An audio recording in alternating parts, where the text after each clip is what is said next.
The Stoics imparted wisdom that the foundation of a good life lies not in the assessments of others but in the steadfast judgment of one's own conscience. Marcus Aurelius, in his Meditations, frequently counseled himself that the opinions of the outside world are transient and deceptive while virtue endures timelessly. It is insufficient to evade the repercussions of the law merely. One must strive to live in accordance with the logos, the rational and moral order that steers both the universe and the actions of humanity. The law acts as a gate, narrow, imperfect, and often blind to the nuances of the human spirit. It only measures what can be proven. A person may be acquitted not because they are innocent but because their guilt could not be established beyond a reasonable doubt. However, the Stoic understands that being unpunished does not equate to being innocent. To walk free in the eyes of society does not mean one is free of wrongdoing in the eyes of reason. Seneca wrote that virtue resides not in the act itself, but in the intent. Integrity is not proven in the courtroom but revealed in solitude. It is found in the choices we make when no one is watching, when there is no prize for honesty, no punishment for failure. True character is forged not in the headlines but in the hidden hours. Therefore, we must not confuse freedom with honor nor the absence of prosecution with the presence of principle. Just because someone is not imprisoned does not mean they are safe, worthy, or good. The Stoic does not yield to media narratives, nor does he mistake legal ambiguity for moral clarity. Guilt may be evaded, but virtue cannot be faked, at least not to oneself. Epictetus warned his students not to concern themselves with reputation but with character. What matters is not how others see you, but whether your soul remains unblemished. Thus, the wise person does not ask, was this person declared innocent? But rather, do they live by nature, reason, and justice?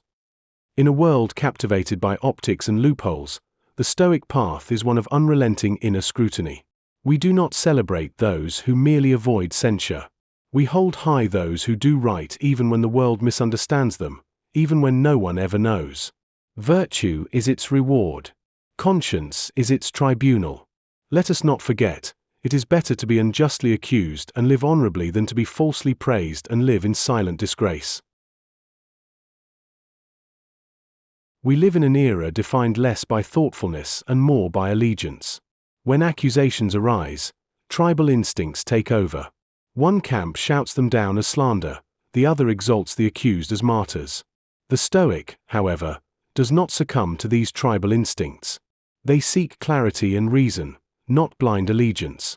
They do not ask, did they win the argument? Or did they escape punishment? They ask a deeper, older question. Is this person living rightly? But the modern Stoic does not take sides. They seek clarity. They do not ask, did they win the argument? Or did they escape punishment? They ask a deeper, older question. Is this person living rightly? Marcus Aurelius warned against being swept away by the crowd.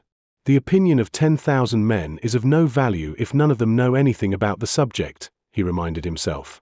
The wise do not outsource judgment to popularity or public noise. They look beneath the surface. Being legally safe is not the same as being morally sound. Our culture has confused the absence of penalty with the presence of principle. But justice, as the Stoics understood it, is not merely about avoiding consequences. It is about upholding standards that endure in silence and solitude. Stoic justice is not just about obeying laws, but about living in accordance with universal moral principles, such as honesty, fairness, and courage. We must remember that character is not granted by trending hashtags or partisan defenses. It is revealed in the way one lives, especially when no one is watching. Seneca wrote, "A good character, once established, is not easily overthrown." It is not built on publicity or legal victories, but through consistent, often invisible choices. It is tempting to defend those who resemble us, or to excuse the faults of those we admire. But the Stoics discipline themselves against that instinct. They do not excuse wrongdoing because it is politically convenient. Nor do they exalt someone simply because they have not been condemned. Instead, they ask, does this person live a life I would trust? Would I want my children to emulate them? Many people walk free whose lives are quietly corrosive. We do not need a verdict to recognize that. And the Stoic, grounded in reason rather than reaction, refuses to be swayed by slogans or tribal banners. Ultimately, the modern Stoic knows that real justice begins with a commitment to see clearly, to perceive people as they are, not as our affiliations would have them appear. That clarity requires solitude, courage, and an unwavering standard. It is not enough to escape the consequences. One must live a life worthy of respect, even when no one is keeping score. And now let's draw 8 principles for the Stoic. Principle 1. Conscience is the true courtroom. The Stoic does not measure righteousness by verdicts or headlines. Courts may absolve, but they do not define the soul. A person can be found not guilty by the world yet remain guilty within themselves. True justice resides in conscience, in the silent tribunal where we alone preside. To live rightly means to act in accordance with reason and virtue, regardless of who is watching or judging. The wise are more concerned with inner alignment than external validation. What matters is not whether the law finds fault, but whether the soul is at peace with its own intentions and actions. Principle 2. Virtue exists beyond applause. The pursuit of virtue must stand apart from the quest for recognition. A Stoic does not act rightly to be seen, praised, or rewarded. Virtue is not transactional, it is intrinsic, self-sustaining, and unbound. In a world obsessed with likes, fame, and credit, the Stoic remains unmoved, knowing that the true reward of virtue is the harmony it brings to the soul. To act justly, honestly, and courageously, even in obscurity, is the highest triumph. We must train ourselves to find contentment in being good rather than appearing reasonable. The applause of the crowd fades, the clarity of conscience endures. Principle 3. Character is revealed in solitude. It is not the grand gestures or public moments that define character, but the quiet choices made when no one sees. The Stoic understands that who we are in solitude, without witnesses, applause, or judgment, is the truest reflection of our values.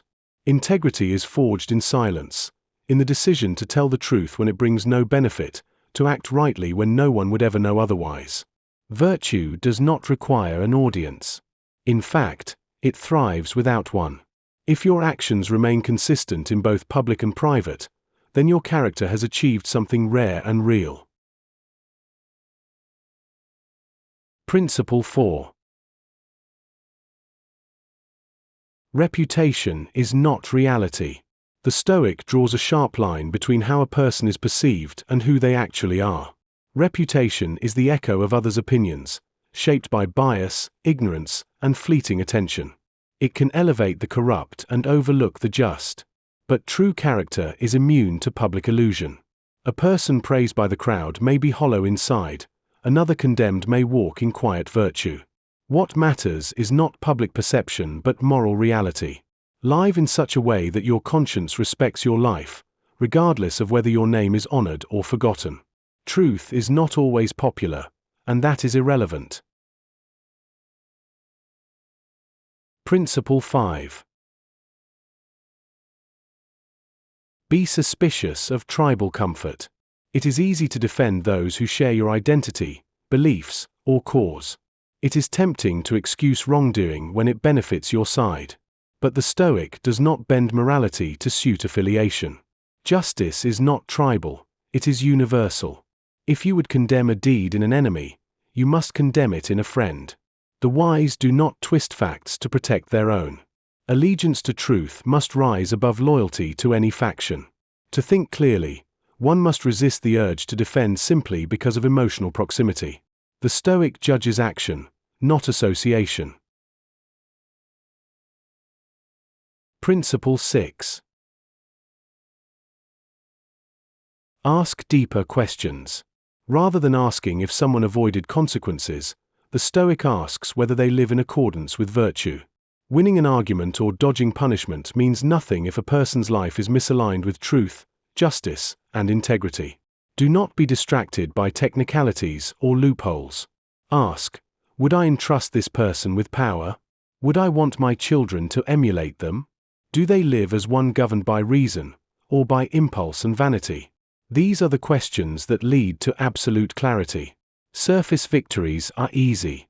A virtuous life is harder, and far more valuable. Look deeper. Always. Principle 7. Inner clarity over outer clamor. In a world of noise, the Stoic seek signal.